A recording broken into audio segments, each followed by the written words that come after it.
on, guys? Today we're back with another car video, but today is special. Something I've been waiting to do for a while.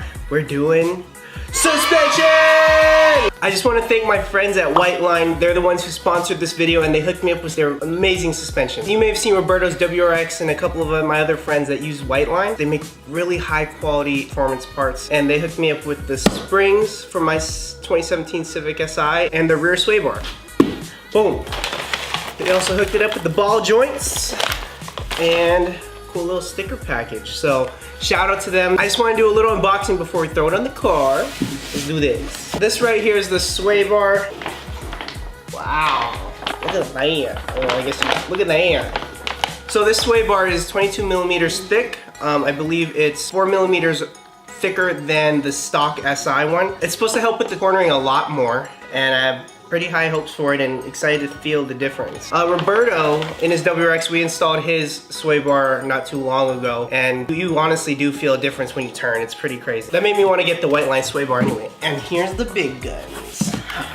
Look at this. There's the springs. 3, 2, 1. Bam! The reason why I went with springs instead of coilovers is primarily because I didn't want to mess with the adaptive suspension in the strut. So basically what I ended up doing, I just thought springs would be a lot easier. I know that ground control makes a set where you don't have to change the strut out, but I figured springs are a lot easier and I don't have to worry about getting like extenders so that when I lower the car after I raise it up on a lift or something, I don't have to make sure everything falls into place. And I mean, I heard the Ebok, one of those. I heard that they have really good springs too, but it just wasn't exactly what I was looking for height-wise. I don't want to slam the car, that's first off. I basically just want just a minimal adjustment so I can still use the car, because I daily the car every day, and I just want functionality and a slight edge to the performance. So yeah, I've used White Line with my S2000. Their rear sway bar made a huge difference in my car. So once we get outside and start throwing these puppies on, I'll show you guys a little more up close. Yeah. Wow. Okay, cool. Look. So came with the stickers. Ooh, what's this? Ooh, racing gloves. Oh my gosh, that's so cool. Whoa. Cool little lanyard. Represent. And whoa. Oh, look at these springs. Wow. I love it. Oh, good morning, y'all. All right, welcome back. Let's do this.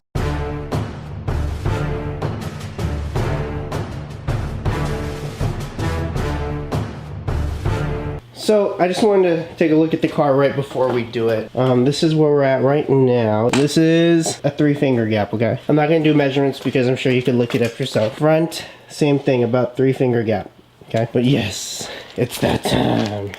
So I'm not gonna record the whole process only because I know that there's a lot of other videos of people that do it and they explain it way better.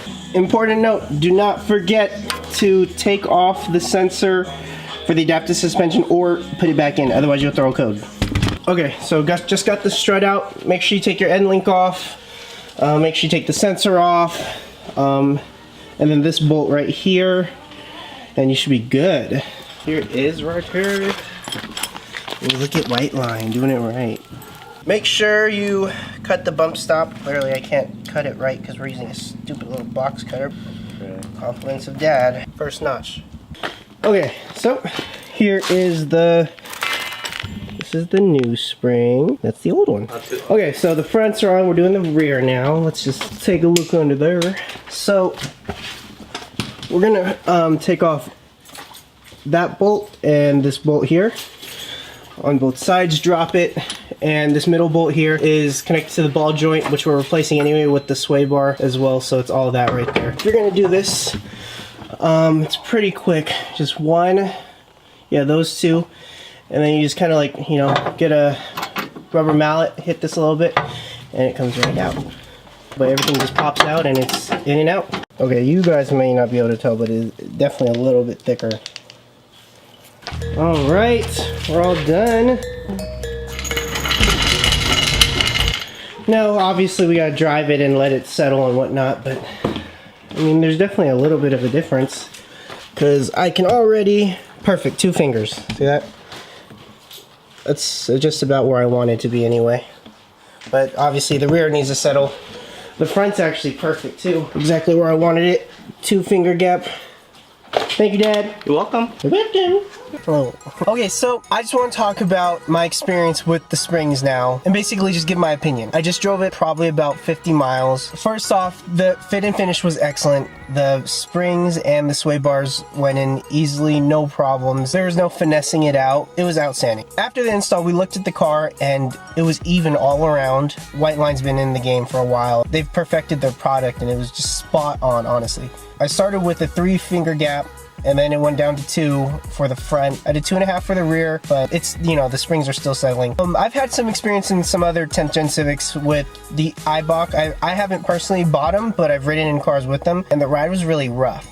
And same with the D2. D2 was pretty rough as well and firm, but at the same time, in fairness, those dropped the car a little bit more than the white lines dropped mine. I wasn't going for super low, and I honestly wanted maybe half an inch to an inch of drop, and it was right where I wanted it to be. This, with the white line, was honestly perfect. It's very little compromise.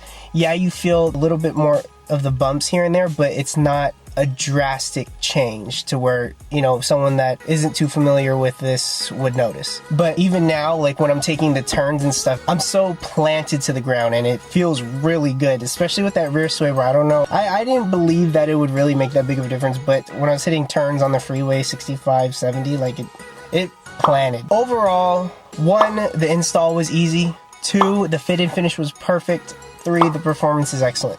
I mean, obviously it's not a power upgrade, but for steering and handling, it really nails it. I just want to thank the team at Whiteline for sponsoring me and hooking me up with the springs and sway bar, and I highly recommend if you're going to upgrade your suspension, definitely go with Whiteline. Let me know what you guys think in the comments below, and don't forget to like and subscribe below. And I'll see you guys next time on my next car review. Bye!